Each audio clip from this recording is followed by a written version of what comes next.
You're up. Hello, this is Freethought Forum, a program by the Atheist Society of Knoxville and the Rationalists of East Tennessee. I am no longer Catholic Dan. And I'm Faithless Forrest, and we want you to know that if you don't believe in God, you're You are not not alone. alone. Right here in East Tennessee, you can find free-thinking atheists and agnostics. This is a show for them and for people committed to a life rooted in science and unfettered by supernatural beliefs. In the news is the canonization of Agnes Gonxha. We will report on some issues surrounding her life. But first we want to tell the viewers about the sponsors of our show. The Atheist Society of Knoxville frequently has a fun meetup at a bar or eatery. Tonight's meetup is at Barley's in the Old City, starting around 5:30. Look for the silver-jacketed copy of The God Delusion standing upright on the table. And as Matt Dillahunty at the Atheist Experience says, everyone is welcome to our happy hour for food, drink, and conversation. But if you plan to preach, proselytize, provoke, or punch, please don't. The Rationalists of East Tennessee have several regular monthly meetings. The first and third Sunday mornings of the month are usually lectures with lively roundtable discussions. The second Sunday, we hold the Skeptics Book Club. On the fourth Sunday, we mix it up. Sometimes with a get-together we call a reflections meeting. It features a potluck and lunch in someone's home. Sometimes we meet to play board games, watch a movie, or similar activities. Over the Labor Day weekend, we had a convention of freethinkers with nationally known speakers such as Matt Dillahunty. Later in the show, we will give you our website to visit for additional details, including times and locations. So viewers, tell us if you're hearing us okay, that's great. If you're not hearing us okay, it might be good if you could call in and let us know. So sitting on this side of the studio, I'm Faithless Forrest. And I'm Dan. And if you call in, make sure you're prepared to tell the call screener how you're watching. Are you watching streaming online? Are you watching on one of the cable net channels here in Knoxville? And which one? There's both Charter and I think Comcast. And down in Tellico Plains, there's ATT Uverse, something like that. So let us know that as well. You can also check us out on the internet at ctvknox.org. There we go. All right. So we've got in the news. So, Well, before we get to this, were you at the retreat? no, I didn't go to it. But Matt Dillahunty was there? He was there. He was there. Dang, I didn't know about that. We should have publicized this better. Next year, I would have actually gone. Yeah, well, we did mention it several times on this show. I know, I probably read it. And I just didn't realize it. Oh. Yeah, some of our members were bragging up how, they took Matt to dinner. He rode in their car. Woo! Matt Dillahunty is like the atheist. Like he's the A-lister atheist. He inspired Wonderful. our program, Right. down in Texas, I think. Yeah, Austin, I think. Yeah. They've been doing a show for far longer than we have. We are starting in our 7th year now, but he's a former minister who, Gave it up. well, he investigated enough of the Bible to realize, well, wait a minute, this is just fiction, and he might use stronger words than that. And he does some marvelous YouTube videos as well. One of them I watched just recently was his response when a Christian says, "Oh, but that's the Old Testament," and my standard thought about that is, well, I'm glad you're prepared to throw it away. I think you need to throw the whole thing away, but of course that whole 10 Commandments thing that people like to flaunt around is Old Testament. So how do you pick and choose? Right. And when someone will engage me about atheism or religion, I always say, listen, Matt Dillahunty has probably answered this question. Let's go find it. Let's go find it, and we'll just agree that whatever he says is probably more correct than what we're going to have a conversation about. But if any of our listeners or viewers did go on our retreat Call in. Tell us how it was. 865-215-2288. All righty. Well, in the news, although not in the news in the sense that it's current, we have, it is election season. Oh, this is me. In 2016. And we thought we would share with you some words of a time not so long ago, but that are today unexpectedly different. Just 56 years ago yesterday, on September 12, 1960, then presidential candidate John Kennedy spoke on religious liberty. We would like to share with our viewers Kennedy's remarkable words. All right, he was speaking in Texas at the Greater Houston Ministerial Association. Did I say that word right? And he began like this. Reverend Mesa, Reverend Reck, I'm grateful for your generous invitation to speak my views. And while the so-called religious issue is necessarily and proper, the chief topic here tonight, I want to emphasize from the outset that we have far more critical issues to face in the 1960 election. The spread of communist influence until it now festers 90 miles off the coast of Florida. The humiliating treatment of our president and vice president by those who no longer respect our power. The hungry children I saw in West Virginia, the old people who cannot pay their doctor bills, and the families forced to give up their farms, and an America with too many slums and too few schools, and too late to the moon and outer space. These are the real issues which should decide this campaign, and they are not religious issues. For war and hunger and ignorance and despair know no religious barriers. But because I am a Catholic, and no Catholic has ever been elected president, the real issues in this campaign have been obscured, perhaps deliberately. In some quarters, less responsible than this. So it is apparently necessary for me to state once again not what kind of church I believe in, for that should be only important to me, but what kind of America I believe in. I believe in an America where the separation of church and state is absolute, where no Catholic prelate would tell the president, should he be Catholic, how to act, and no Protestant minister would tell his parishioners for whom to vote, where no church or school is granted any public funds or political preference, and where no man is denied public office merely because his religion differs from the president who might appoint him or the people who might elect him. I believe in an America that is officially neither Catholic, Protestant, nor Jewish, where no public official either requests or accepts instructions on public policy from the Pope, the National Council of Churches, or any other ecclesiastical source, where no religious body seeks to impose its will directly or indirectly upon the general populace or the public acts of its officials, and where religious liberty is so indivisible that an act against one church is treated as an act against all. For while this year it may be a Catholic against whom the finger of suspicion is pointed, in other years it has been, and may someday be again, a Jew, or a Quaker, or a Unitarian, or a Baptist. It was Virginia's harassment of Baptist preachers, for example, that helped lead to Jefferson's Statute of Religious Freedom. Today I may be the victim, but tomorrow it may be you. And until the whole fabric of our harmonious society is ripped at a time of great national peril. Finally, Tell the whole fabric.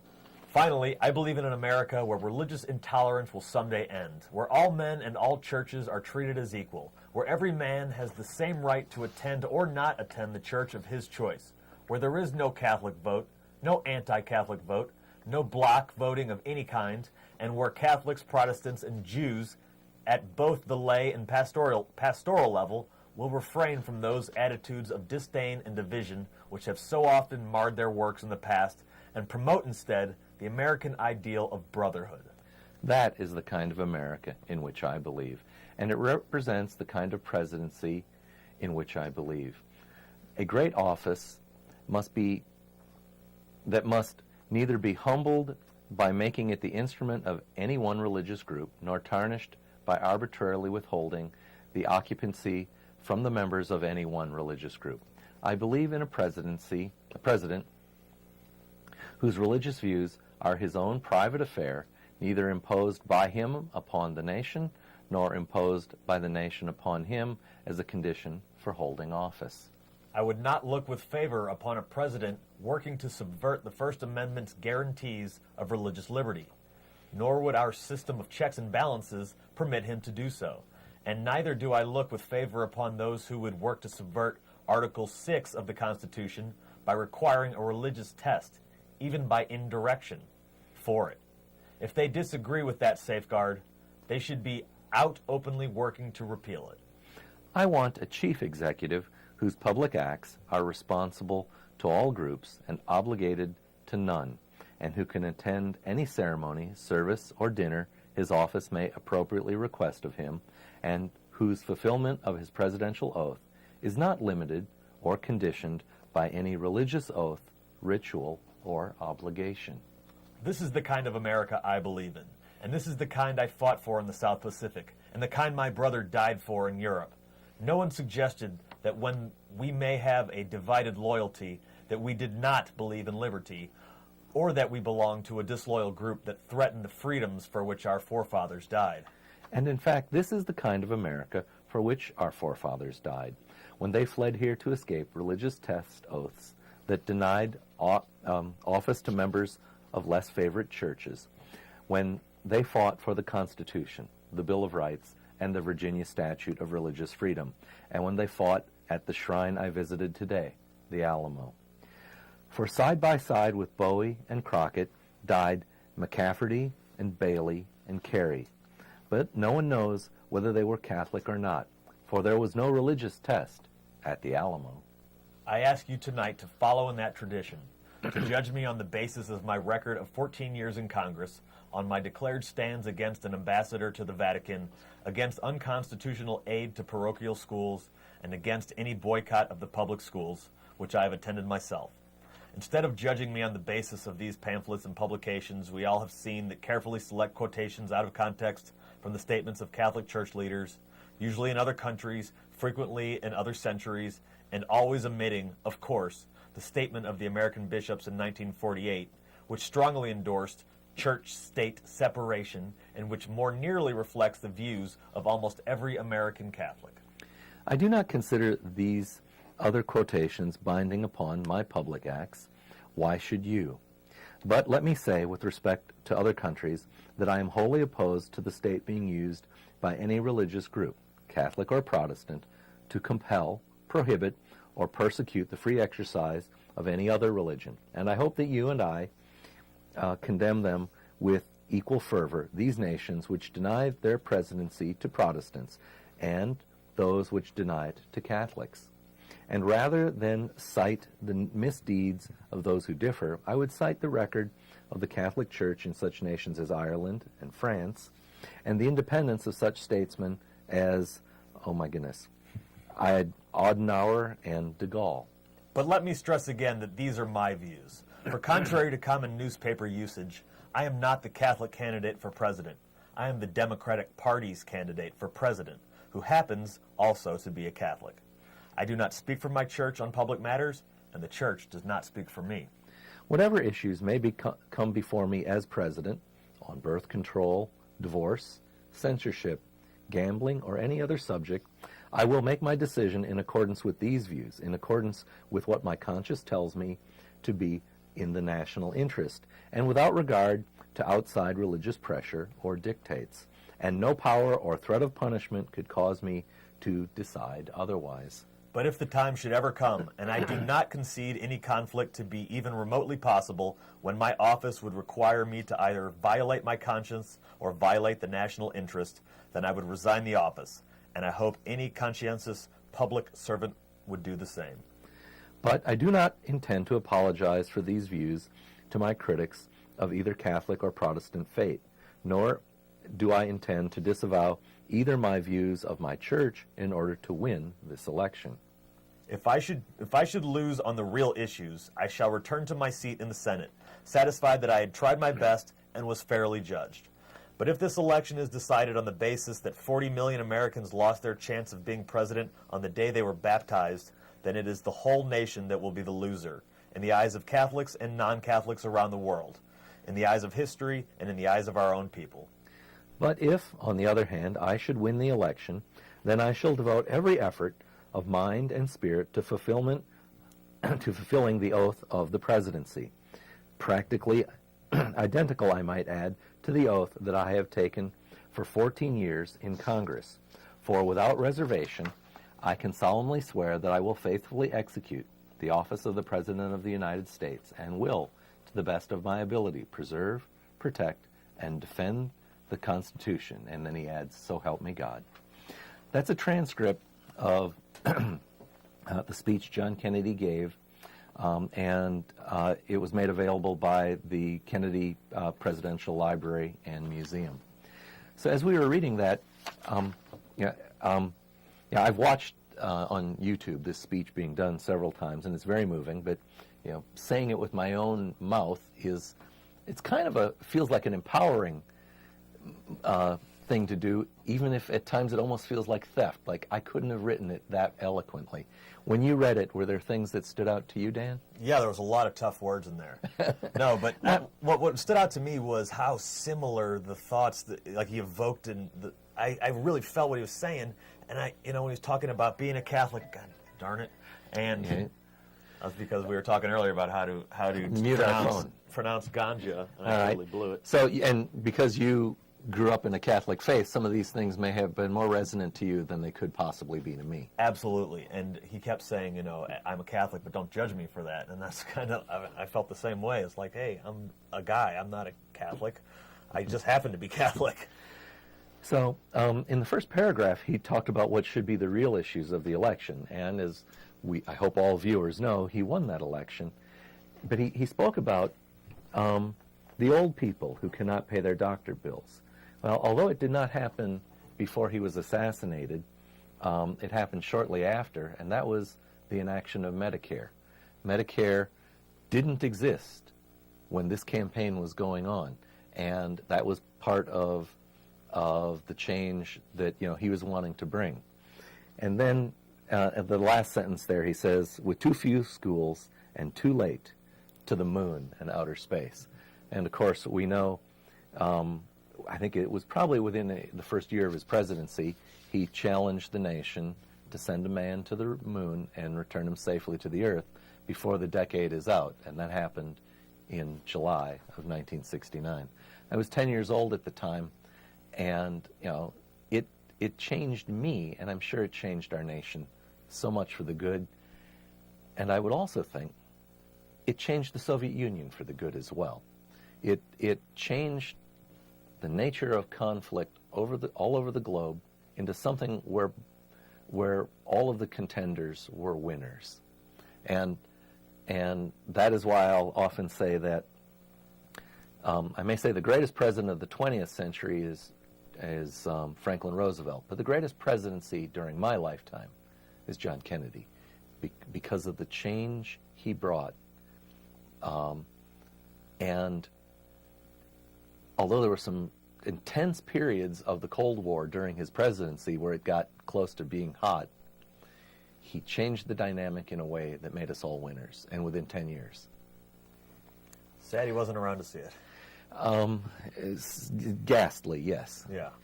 Were there any other passages, though, that maybe that might stand out for you? Here's another one I made marks on as we were reading.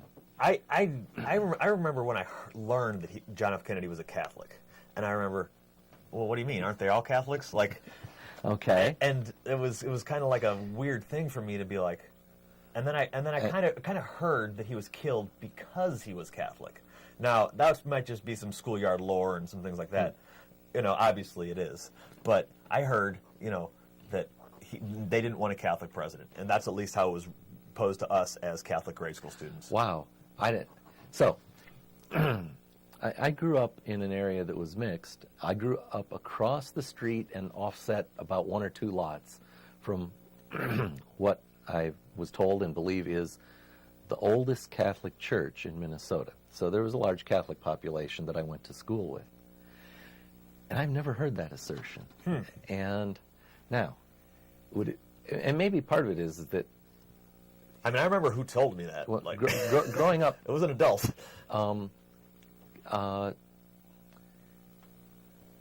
we didn't, as youngsters, we didn't have reason to talk about faiths or difference in faith. I think it just wasn't that important. And I'm fond of saying that it wasn't until 10th grade in the Western civilization history class that I learned about the Reformation and the fact that there was important divisions within Christianity over which they would fight and kill one another. Until that class, so 10th grade, I would have been something like 15 years old. Till that time, if someone asked me why the churches have different names, I would have said so that you knew which one to drive to on Sunday morning. Right. That's, Now, having never gone to church, I didn't realize that the content of what went on in those buildings varied. Well, I'll tell you this. I lived across the street from a Presbyterian church, Uh-huh. and it made no sense to me what was going on there. I didn't understand. They're like, oh, no, it's the same thing. And then I'd talk to kids who went there, because I lived in the neighborhood right there, and I would be like, oh, what do you do? It's different. Like, well, we don't kneel. I'm like, that's it? Like, that's it. That was the extent of the difference between Catholic and Presbyterians, as far as I knew.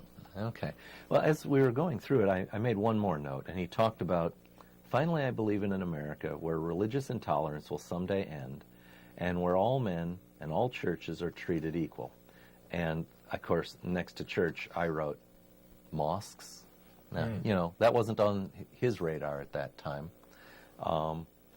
But, You're saying, would he have included the term mosques? Well, I think if we aspire to a nation that treats everyone equal, that we certainly have to add that in, and the word temple is used for Jewish people. And I'll confess I'm ignorant about, let's say, Asian religious practices and worldviews. If they have holy buildings, I wouldn't know what they're called for the Hindu and Sikh, and then do Buddhists have temples? I don't know. Temples.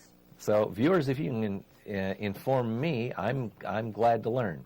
I had an excellent education in Western civilization, and Asia is almost a blank slate to me.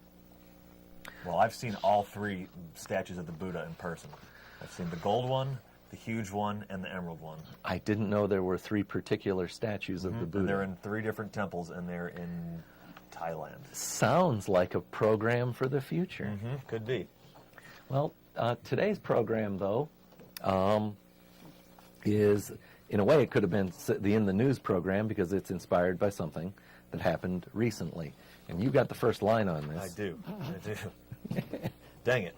Today's show is inspired by the recent canonization of Agnes Gonxha, commonly known as Mother Theresa. So we say Agnes Gonxha, from Mother Theresa to Saint Poverty. So let's define the word saint. So I used my favorite search engine. I wrote define saint and got the following here. It can be used as a noun.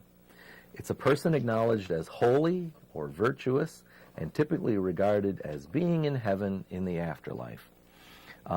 In Catholic and Orthodox churches, a person formally recognized or canonized by the church after death who may be the object of veneration and prayers of intercession. A person who is admired or venerated because of their virtue, and then I guess it just says, or in alluding to biblical use, a Christian believer. A member of the Church of Jesus Christ of Latter-day Saints, which is a Mormon, and the plural noun becomes saints, all right? Then it's, it is used as just a title for religious saints. So they say the epistles of St. Paul. And finally, it is apparently used as a verb, formally recognized as saint, canonized. So I guess as saint, that becomes a verb of being. So someone is formally recognized as a saint. So, Or been sainted? Like knighted? I think that's a word. Sainted. Okay. Yeah, that'd be a verb. So, Well, I grew up in the St. church, Louis. I grew up in St. Paul. Oh. I got you there. And St. Paul would have been the founder of the Catholic Church, right? So, I don't think he ever made his way to Minnesota, though. There's a St. Louis in Minnesota. Yeah, there is. But I don't think the St. Paul made his way to Minnesota. No. I thought I not. made a clever joke. Oh, but- I missed it. All right. All right. So what about becoming a saint? So what did saints play in the roles of the services or church functions you had growing up? All right. So Catholic saints were very, they were like this middle ground. You had like God, Jesus, Mary, and then like the 12 disciples, and then all these saints, or 12 apostles. And so the saints were like, it was like each one of them had like a little superpower. All right. And we were never taught like what makes a saint. It was sort of just kind of understood that you were really, really good and you didn't commit any sin, but you also had magic. And you would pray to certain saints if you wanted to accomplish something specific. And as I was talking to those Presbyterian children, they also said to me, we don't believe in saints or Mary. And so that was a difference that blew my mind. What does it mean to believe? What do you think they meant when they said believe in Mary? I didn't know, because I thought, well, what do you mean? They're just saints. They just are. What do you mean? You think? And they're like, well, we believe Mary didn't have any special power, or whatever he was arguing with me. So in other words, couldn't answer prayer. Couldn't answer, no. Yeah. Couldn't answer prayer. But so these saints in the Catholic Church, they could answer prayer. And I'll specifically, to this day, and many times throughout my life, if I'm looking for something, first thing that pops into my head is my mom telling me, pray to St. Anthony. Pray to St. Anthony. So St. Anthony is like the God of losing your wallet. I was going to say the deity of metal detectors. Is there a story behind why it would be St. Anthony? There probably is. Viewers, if you know why I'm St. sure Anthony was the patron saint of lost objects, or whatever it would be, give us a call. Right. And I remember St. Anthony was always who she would bring up initially. And then we were talking earlier about St. Christopher. And if you remember Right. St. Christopher, what you would do as a Catholic is you would go to the Catholic store and you would buy a statue of St. Christopher, and then you bury it in your yard. And that would help you to sell your house if you were moving. Really? Yes. And I remember doing this, going to the Catholic supply store and buying, because we were moving, and my mom going in the backyard and digging a hole. And I'm like, that's not going to work. Like, So may I ask, was this something that we'd be able to find with a metal detector? Did it have any metal content? I'm sure it was a plastic little thing that she just bought. It wasn't an expensive thing, but Okay. people do that. It had me wondering if it could be found with a metal detector, what would have happened if my neighborhood had been examined because there had been Catholic residences, and if the owner of this house wasn't Catholic, the previous owners could have been, and maybe somewhere in their lawn, underneath the grass, was you said St. Christopher. Christopher, right. Wow. That was, All right, I learned remember that. something today. Yeah, and then Saint. Oh, and I'm going to forget this one, but it has something to do with choking, and you'd go to this was like a holy day of it wasn't an obligation. You didn't get the day off of school, but you had to go to church on this day, and you'd get your throat blessed, and the priest everyone would walk up like you're getting communion, but it wasn't a mass, and then you'd get 2 candles, and they'd do like a cross on your throat, and he'd go shama shama shama shama, and you'd go, all right, and one time in my life I choked on something, and my mother had to give me the Heimlich, or an attempt at it. Obviously I didn't die. And from that day on, every single time there was this day of obligation, she would drive me to church and say, go in there and get blessed. Because I don't want you to choke to death. Yeah. I couldn't help but feel some sympathy for your mother if she's got to worry about all that. Wow. Thinking that, that a failure to follow through on a ritual might cause the death of a child, that seems like a burden. Well, it stuck with me so much that when I got out of grade school and got out of Catholic school and I went to public high school, I would still go to church on that day and get my throat blessed. For your comfort, or so you could tell your mother? Or both? No. Well, at the time For I was you. a Catholic. Okay. Like I believed that. All right. It still was meaningful to you. Right, All it was. So, all right. Where are we? I think we're here on becoming So about a saint. becoming a saint, what do you need? A posthumous miracle.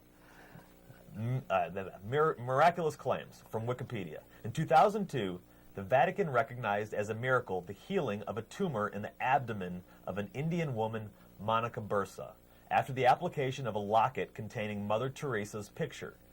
Besra said that a beam of light emanated from the picture, curing the cancerous tumor. Some of Besra's medical staff and Besra's husband said that conventional medical treatment had eradicated the tumor. Dr. Ranjan Mustafi, who told the New York Times he had treated Bursa, said that the cyst was not cancer at all, but a cyst caused by tuberculosis. He said, "It was not a miracle. She took medicines for 9 months to 1 year. According to Besra's husband, my wife was cured by the doctors and not by any miracle. This miracle is a hoax." Besra's medical records contain sonograms, prescriptions, and physician's notes. Monica Besra said that Sister Betta of the Missionaries of Charity took them away. Time magazine said that calls to Sister Betta and to the office of Sister Nirmala, Mother Teresa's successor as head of the order, elicited no comment on this. The officials at the Ballargat Hospital, where Besra was seeking medical treatment, said that they were being pressured by the Catholic order to say her cure was miraculous. Wonder why I got that paragraph. Yeah, well, the next paragraph is written from my point of view. Whenever I hear the work of a doctor misattributed, and we need a slide for this, to the acts of a god or gods, and in this case a saint, I cannot help but think of a phrase that's used to describe a person who has pretended to be in the military, with medals and so on. And that phrase is stolen valor. The doctors, too, are often a victim of just such a theft. And in the case of this alleged miracle, posthumous miracle by Agnes, Mother Teresa, there's ample evidence that the woman was under medical care, and yet they say, "Oh, so it's a Mother miracle." Teresa, this happened in 2002, right? So, Yep. or was the tumor was in 2002? That's what I wasn't sure about. They recognize the healing. Okay, they So- recognized the healing in 2002. I don't know when this actually happened, when Mother Teresa died in 1997. Yes. But we do know that the claim is that a picture of Mother Teresa removed cancer from this woman. Shot a beam of light out Shot a of it. beam so- of light out of it. And lo and behold, she didn't have cancer after all. Right? So, Yeah. but why, how can the Catholic Church go ahead and just go, there's evidence here. They're just ignoring it. Okay, I guess that's what they do. They ignore Yeah. evidence. A lot more information can be found online. You can find videos which examine Agnes in more detail. Visit our Facebook page, Freethought Forum, for links. Christopher Hitchens' Mother Teresa, Hell's Angel. Penn and Teller BS Christopher Hitchens on Mother Teresa, which features not only Christopher Hitchens, but also Arup Chatterjee, who is characterized by Wikipedia as a British Indian atheist physician. He is the author of the book Mother Teresa, The Final Verdict, a work which challenges the widespread regard of Mother Teresa as a symbol of philanthropy and selflessness. All right. Arup, I guess his name is pronounced, reports on the Home for the Dying. It is, and the Home for the Dying is the name of the building and the charity that Mother Teresa ran in, I think, Calcutta. Calcutta, India. It is the grimmest place imaginable, he says. They are not allowed visits from their friends or relatives. Missions of Charity is, and he goes on to say, Missions of Charity is the only Indian charitable organization which do not publish the accounts for the people to attain. And by that he meant financial accounts. It was her obsession with suffering and her obsession that people needed to suffer in order to come closer to Jesus. The Missions of Charity received millions of dollars, and did they use it to modernize care and conditions at the House of the Dying?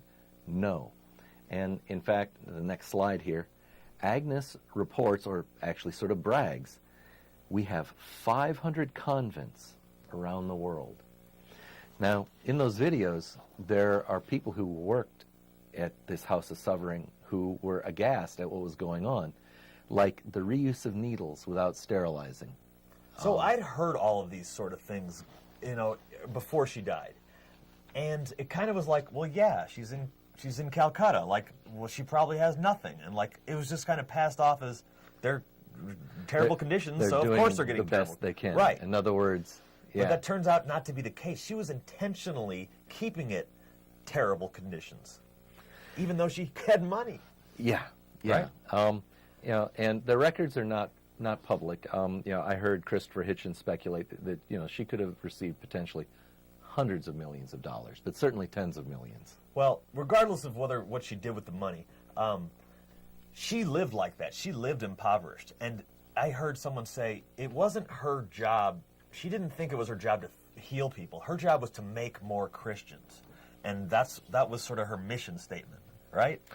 And in fact, there are quotes of her saying precisely that. Oh, well, there you go. That's not what I heard, but... Yeah, well... should we get into where she spent all of her time? Yeah. Okay. Yeah. She did not spend all her time helping the poor. Friend of poverty, associate of rich. Oh, friend of poverty, associate of rich. Again, from Arup Chatterjee with the help of Wikipedia. He recalls that he never even saw any nuns in those slums. He began a research effort that involved more than 100 interviews with volunteers, nuns, and others familiar with the missionaries of charity. Described in a 2003 book that is highly critical of Theresa, Chatterjee criticizes Theresa for promoting a cult of suffering and a distortedly negative image of Calcutta, exaggerating the work done by her mission and misusing the funds and privileges at her disposal. Chatterjee has acknowledged that some of the hygiene problems he has been criticizing were improved after Theresa's death in 1997. Imagine that. Conditions improved after her death. Yeah. Well, I can see we moved quite a ways on the clock. Maybe it's time we should do our mid-program break. Sure. So, viewers, in case you're just tuning in, this is Freethought Forum, a program by the Atheist Society of Knoxville and the Rationalists of East Tennessee. Freethought Forum is funded jointly by them and by individual contributions. Shows are live most every Tuesday from 5 to 6 p.m. Eastern on Knoxville Community Access Television, Channel 12 or Channel 194, depending on your local cable network. Tell your out-of-town friends to see us streaming online at ctvknox.org. Today's show is live September 13th, 2016. And you can still call in on the number on our screen and speak to us. Dan and I have been having a good time here today, but we need callers to help us. So while we take a short break, please watch this video about our sponsors.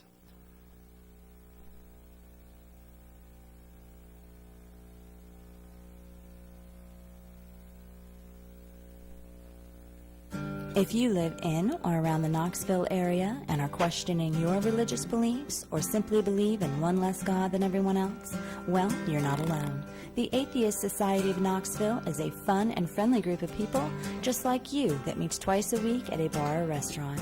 We meet every Tuesday night following the show at Barley's Tap Room and Pizzeria for happy hour. You'll find our group either inside or on the patio.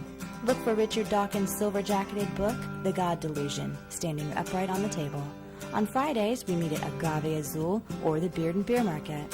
But if you plan to preach, proselytize, provoke, or punch, please don't. We all question what we believe at one point in our lives. If this is the time for you, come join us for food, drink, conversation, and fun.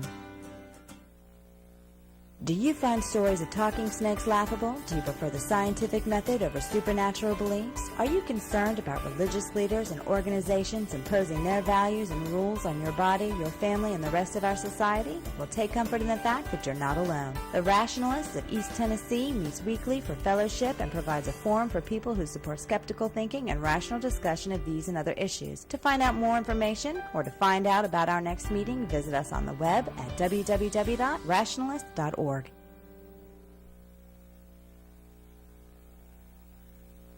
The Atheist Society of Knoxville, or ASK, meets 1 or 2 times a week. We have evening meetups for fun, food, drink, and conversation. Find us online at knoxvilleatheists.org. ASK's purpose is to supply a venue for community, camaraderie, and outreach to atheists, agnostics, freethinkers, and other like-minded persons in the East Tennessee area. Our Tuesday meeting is going on right now at the Barley's Tap Room and Pizzeria in the Knoxville Old City. Recently, some of us helped out the RET Adopt a Highway pickup on the Pellissippi Parkway. All righty. let's see, the second Sunday of most months is the Rationalists of East Tennessee's Skeptics Book Club. The title of the next book is The Right Way to Lose a War, America in an Age of Unwinnable Conflicts, by Dominique, whose last name I can't pronounce, Tyreni, and this will be Sunday, October 9th at 2 p.m. The public is invited to participate. You need not have read the book to attend, but of course it helps. Visit rationalist.org to find the rest of the calendar and books, and join us at the still comparatively new location, Books A Million, 8513 Kingston Pike, Knoxville, Tennessee. All righty. Well, so we were talking about Mother Teresa. So Mother Teresa, the reason we're doing this is Mother Teresa was canonized, made a saint, a week ago. I think it happened within the past September week. 4th where it or was 5th. the headline. Yeah. Yeah. And, there's an intermediate process, and the word is something like beatification or Beatified. beatify. Yes, and that happened early. It's supposed to happen 5 years after your death, at minimum, but I think the Pope waived that and did it earlier. Now, which pope would have done that? Would that have been John Paul? So I think I read that John Paul waived. It used to be a requirement you had to have 2 posthumous miracles. Right. He relaxed that to 1. Right. But I did read about a second miracle. That I didn't. Most of what I got was the Wikipedia article. Okay. Although I read an interesting article on a University of Montreal website where they were, analyzing the claims about the conditions of the charity she ran, and came to very similar conclusions to Christopher Hitchens and the doctor whose name Arup, they did make an argument that although directly she may have, let's say, overstated her claim, that she did inspire people to do genuine good work. In other words, there was so much, publicity given to her that it inspired people to do genuine good work over and that would put her to shame if she could be shamed. Right. And so the argument is that, maybe she specifically didn't actually help people, but lots of other people did it in honor of her. And so maybe it's a net plus? What do you think? Well, I think the answer is whenever someone's giving to a cause and those funds are misappropriated, that's not a good thing. There's times, I think we've had callers to the show who will say that, if you don't believe in God, why do you do good things? What's to prevent you from, bashing someone over the head with a rock? I mean, we had a caller genuinely ask us that. I can simply say, I don't feel compelled to do that to anything. Not a rock, I was about to... You did? All right, I'm glad we caught you in the act. But the mere... Even if all Christians did exclusively good things, that doesn't prove it has no bearing on the truth value of their claims that the Bible is an inspired book by the creator of the universe, and that there was a talking snake that once gave dietary advice that didn't turn out too well for the recipients. There's no truth value to that to be gained by the fact that some of the people who follow it, or even if all of them, do good things. Right. That would at most be arguing that it's a useful lie. That's the strongest case you could possibly make. It's a useful lie. Yeah. Right. And I would say it's even a negative, because she might even turn people towards religion. And you have the Pope saying she did miracles, she performed miracles, stamped it, and of course she didn't. No one did. Yeah. And that's I think that in and of itself sends a message that real negative. I'll confess that it's hard for me to think that people living in the 21st century can believe that there are ongoing miracles. We've had interviews with Mormons as well, and they talk about how, the head or the heads in their organization are, still getting prophetic updates. Right. I guess the Pope is sort of in that position too. That's why there's all this thing. In Western civilization, we learned about how, well, in the past, the Pope was infallible, and nowadays he's thought that he's just infallible on religious things, and that worldly things he might mess up. And I can see where they've got to kind of weaken their claim, or Right. their credibility is undermined. I mean, for me, that credibility was undermined. Case one for the other stuff. All righty. So as we were going through this, though, and you were talking about the several saints, it reminded me of the one day when I walked into a break room at work, and I used to work for television, a company that designed and built televisions. And there in the break room, someone had posted an article about a patron saint of television, and I was surprised there would be such a thing, and of course I was amused. I had to go look it up, and on the internet you can find anything, and it was Saint Clare, and the story they told was of a woman, and this was well before television existed. This would be, I think, maybe 1700s. A woman who had wanted to go to some kind of a religious service, but she fell ill and, was stricken in bed. But she had a vision as if she was watching the service as it was held. And people came back and she said, "Oh, I know, I saw it." And so she was the saint of distant visions. And when television was invented, well, then they could stamp her on. Buy your St. Clair TV right here down at Best Buy. And that was a kind of a funny thing for me to read about, that people would shoehorn these historical stories into and place it on a modern invention. It's so funny because it just seems to be begging to be asked. Well, if she was the saint of television, how come we had to wait for Philo Farnsworth to actually invent television? She just improves the quality of your television. And as funny as it is to say the word Philo Farnsworth, I think I'm saying it correctly. He is an important inventor, if not maybe the principal inventor of television. Maybe Claire was like when you hit it on the side and you're like unscrambled, like that was her, like stepping in. That's it. It was Yeah. it was miraculous, percussive maintenance. Yes, and she zapped into you and cleared up your big tube TV. Yep.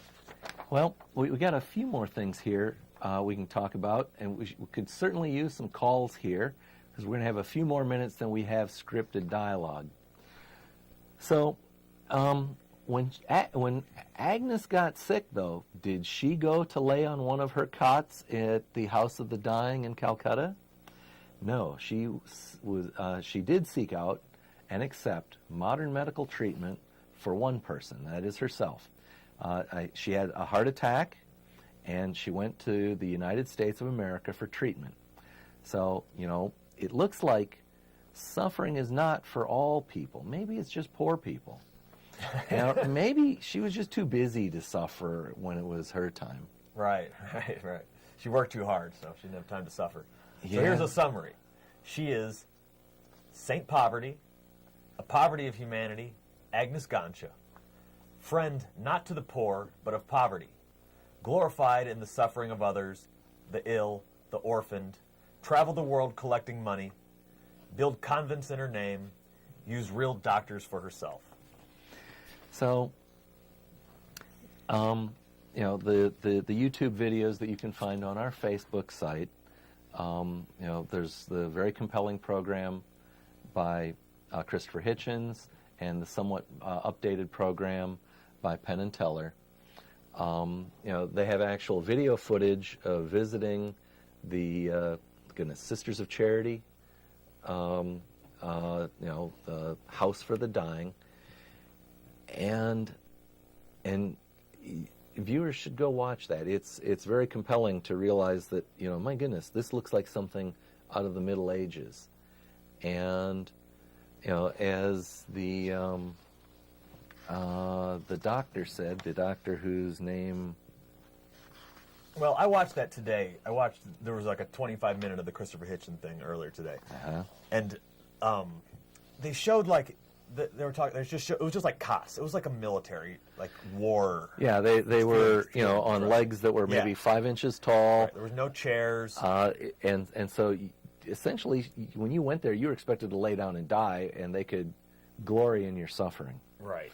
And so it was Arup, Chatterjee. He talked about how that this created a very negative image about Calcutta in the minds of the world.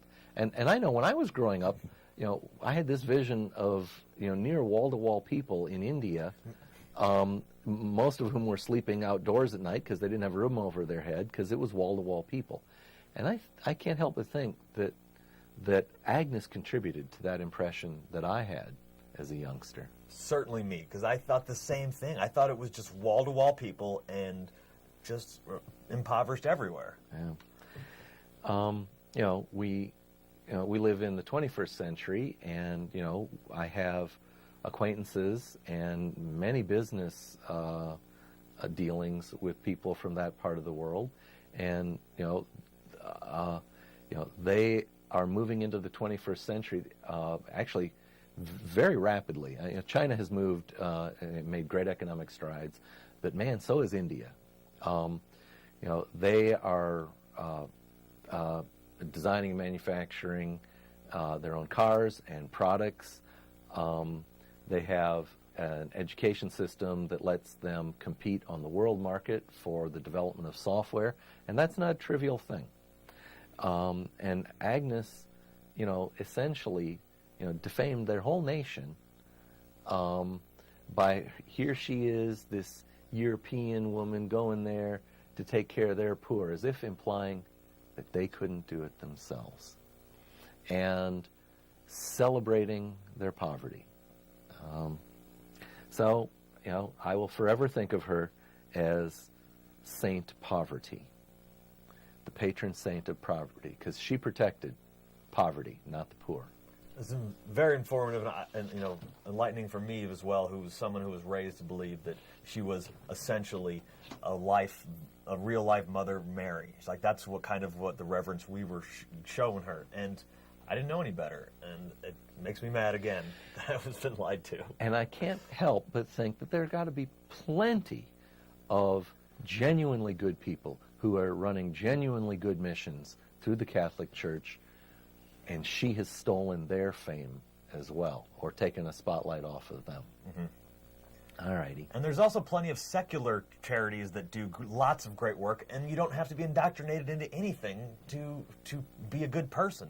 It's amazing. Yeah. It's miraculous. No, it's human nature. It's human nature. All righty. Well, we're getting near the end here, so why don't we dig out our closing notes. It is time to start wrapping things up. Viewers, get out your pen and paper. This has been Freethought Forum, a program by the Atheist Society of Knoxville and the Rationalists of East Tennessee. You can give us feedback by voicemail at 865-272-9060 or by email at freethoughtforum@yahoo.com. All right. You can see this show on most Tuesdays from 5 to 6 p.m. Eastern Time on this Knoxville station, and at I guess it's 2200 Greenwich Mean Time at CTV KNOX. By the way, most Tuesdays. We will have a show next Tuesday, and then the week after we will be preempted by the Beer Board. So watch the Beer Board if that's your thing. The opinions expressed on this show are of the hosts and guests, not any official opinion of the Ask or RET. We would like to thank Leah and Riv for technical support, the staff at CTV Knox, and all our viewers and callers. All right. Nuns, those who identify with no religion, are the fastest growing religious group in America. Right here in East Tennessee, the Atheist Society of Knoxville and the Rationalists of East Tennessee are places where you can find fellowship. You are not